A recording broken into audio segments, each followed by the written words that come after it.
le temps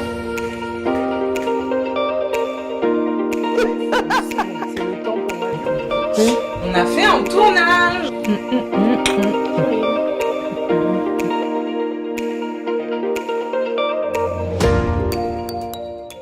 Aujourd'hui, nous sommes le 20 mars. Il y a quoi le 20 mars? Le 20 mars 2006, c'est le premier article à rédiger l'activiste Rose Fox sur le polyamour. Et elle a fait son premier atelier à l'Université d'Hampshire, effectivement, sur ce thème-là, le polyamour, pour expliquer ce que c'était. Et ensuite, cet article a été repris sur le site polyamory. Online.com en 2007. Le couple d'hier n'est pas ou plus le couple d'aujourd'hui. Nous sommes dans une ère formidable aujourd'hui, à l'aube de plusieurs changements. Voilà. Oui, plusieurs changements. Voilà. Et qui dit changement dit tension. Et le couple aussi n'y échappe pas. Donc, on doit pouvoir faire aussi les lectures du couple à travers ces différents changements. Tout à fait. Et la question, c'est de savoir, est-ce qu'on s'autorise à repenser notre couple Exactement. aujourd'hui? Tout à fait. Et c'est intéressant, comme toujours, que le sujet soit amené sur la table. Et notre discussion, ça va être ça, tout simplement. Le couple, c'est quoi le couple aujourd'hui? Comment est-ce qu'on le définit? Comment est-ce qu'on le vit? La non-exclusivité. La non-exclusivité, voilà, que cela implique. Tout à fait. Ouais. Effectivement, non, c'est un sujet très, très intéressant parce qu'on a beaucoup eu ces discussions toutes les deux. Oui, on est dans une ère de tellement de bouleversements, de changements. On nous demande de nous adapter en permanence à toutes les fluctuations, les changements de ce monde. Et qui dit ça, enfin, je ne change pas comme ça du jour au lendemain. Il faut s'adapter. Et parfois, quand on ne s'adapte pas, on est fait face aux tensions.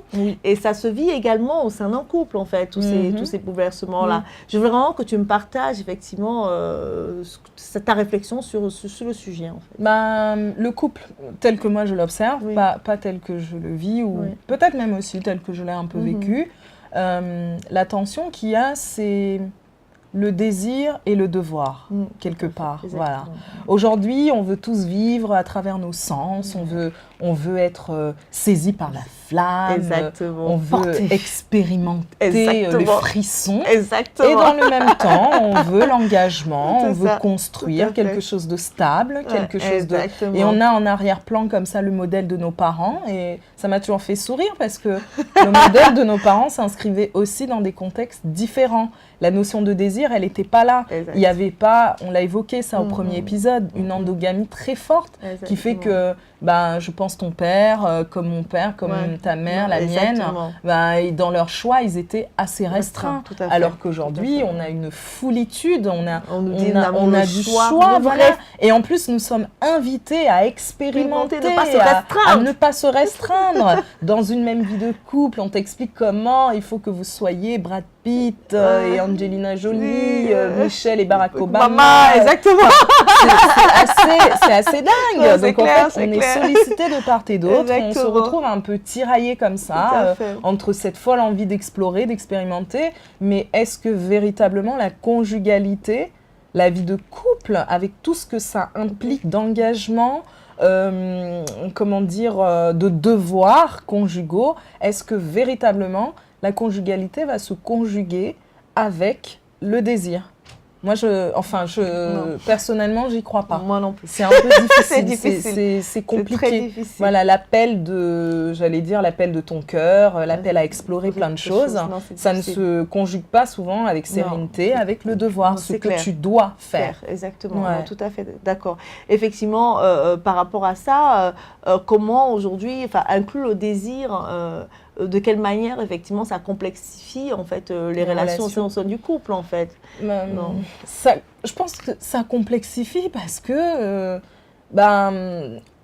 tu as une double injonction.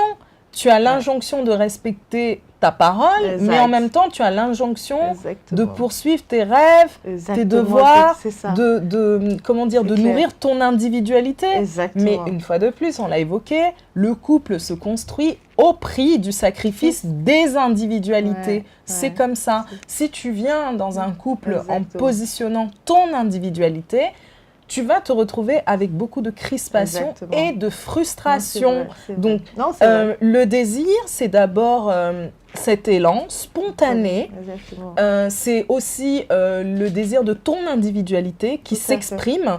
Et ton individualité ne va pas toujours dans le sens des intérêts du couple. Exactement. Donc forcément, si tu mets le désir au milieu, cette notion-là, tu la prends et tu essaies de la retourner dans tous les sens, bah oui, ça te complexifie le truc. C'est que, ok, si je désire vivre quelque chose, est-ce que c'est légitime ? Est-ce que ça ne remet pas en question mon couple ? Dans quelle mesure je peux être moi-même et en même temps vivre le couple ? C'est pas évident. Je sais pas comment font les uns et les autres, mais en tous les cas, pour ma part, je crois sincèrement que la notion même de désir, ce truc-là où on parle d'étincelles et d'élan et de trucs, ça complexifie. Deux personnes qui se mettent ensemble par devoir, si elles se considèrent, elles auront quand même un peu plus, de fluidité dans la relation que deux personnes qui veulent impérativement vivre le désir et en même temps la notion d'engagement. C'est ça, c'est une espèce de grand écart dans lequel, cette figure-là pour laquelle beaucoup optent et dans laquelle ils ne se sentent pas toujours très confortables. Non, tout à fait. Et je veux te partager effectivement un épisode qui est personnel. Mon homme, il voulait aller effectivement à Lagos faire un tournage. Et effectivement, moi, ça rentrait pas dans mes intérêts. Parce qu'il faut préciser que le désir, c'est pas le désir d'une personne, mais c'est aussi, comme on disait, l'expression de son individualité. Désirer, ça veut dire désider, aller vers. Exactement, tout à fait. C'est pour ça que donc j'explique ce contexte, une situation qui est personnelle.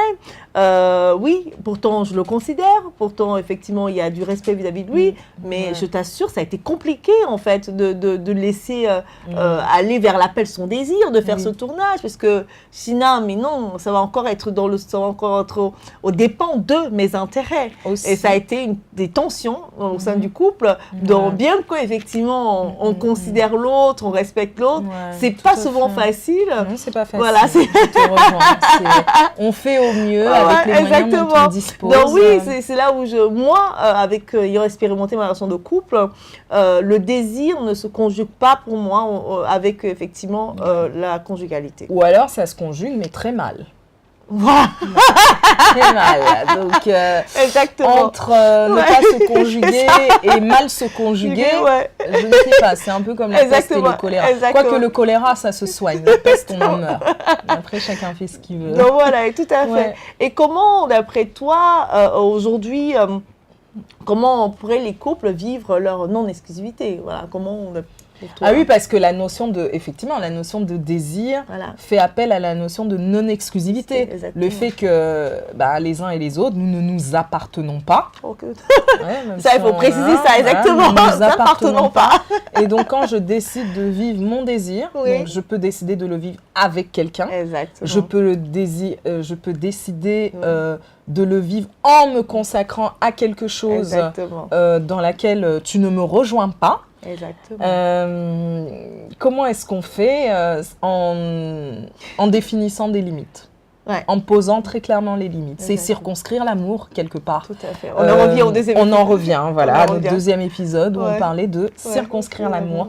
C'est très clairement dire à son partenaire, ça je veux, ça je ne veux pas, ça je pourrais, ça je ne pourrais pas. Et après, c'est à chacun de voir ce qui le rejoint ou ce qui ne le rejoint pas. Finalement, circonscrit pose les bases de l'engagement. Hein, parce que bien quand sûr. on engage, on met quand tu t'engages, ça veut dire que tu vas respecter une certaine parole, mais tu vas la respecter dans un cadre donné.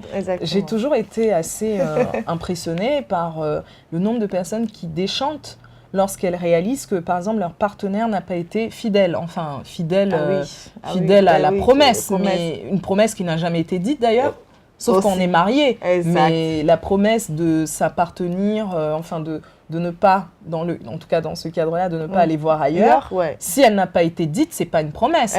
Et ça va pas de soi. Tout à fait. C'est important, une fois de plus, de communiquer et pas de dialoguer. de ne pas prêter aux gens des intentions et de se dire que vivre le désir, ça fait également partie de la vie de couple et que ton désir ne va pas rejoindre le mien et que ton désir pourra mettre en péril notre couple. Tout à fait. Donc, tout à fait. Accepter, circonscrire. Là, comme ça, je ne vois pas, je ne vois pas d'autres perspectives en fait à partager, mais ça reste assez compliqué. On le voit bien que même quand on s'y construit, effectivement, c'est compliqué. Parce que moi, je suis quelqu'un, effectivement, je donne ma parole, donc du coup, j'indique mes limites. Ce que je peux supporter, je ne peux pas supporter.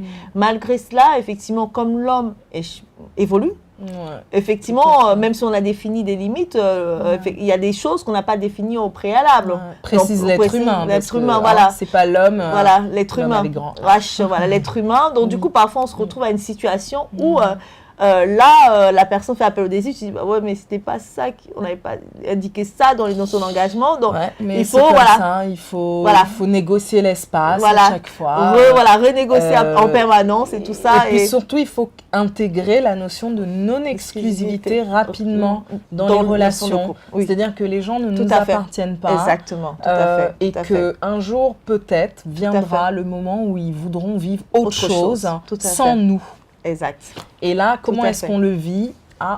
Chacun va le vivre comme il peut. Avec les moyens dont il dispose. Avec les moyens dont il dispose.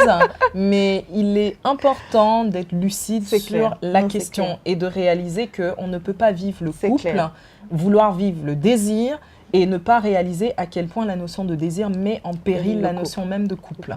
C'est important. Après, comment est-ce que les gens réconcilient ? C'est un peu comme avec le grand écart, quoi. Comment est-ce qu'on s'en sort ? Moi, je sais pas, je suis pas fan de grand écart.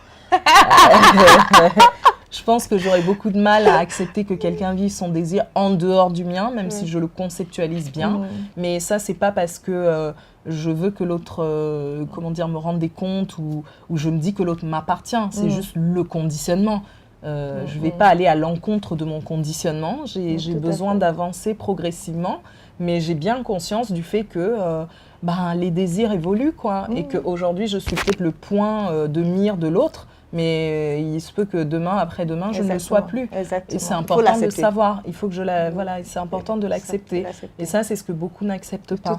Dans ces cas-là, il y a ce qu'on appelle être un monogame en série. Tout simplement. Exactement. Voilà, c'est une autre façon de voir les choses, une autre façon de concevoir la vie. Tout à fait, exactement. Et cette conception-là, on peut la continuer autour d'un thé. Exactement, tout à fait. Très bien. Voilà, on vous dit à dans 2 semaines, on va vous quitter. Dans 2 semaines, nous on va prendre un thé, et ensuite dodo, et on vous dit bye bye. À très bientôt. À très bientôt. Bonne nuit. Bonne nuit. Ciao.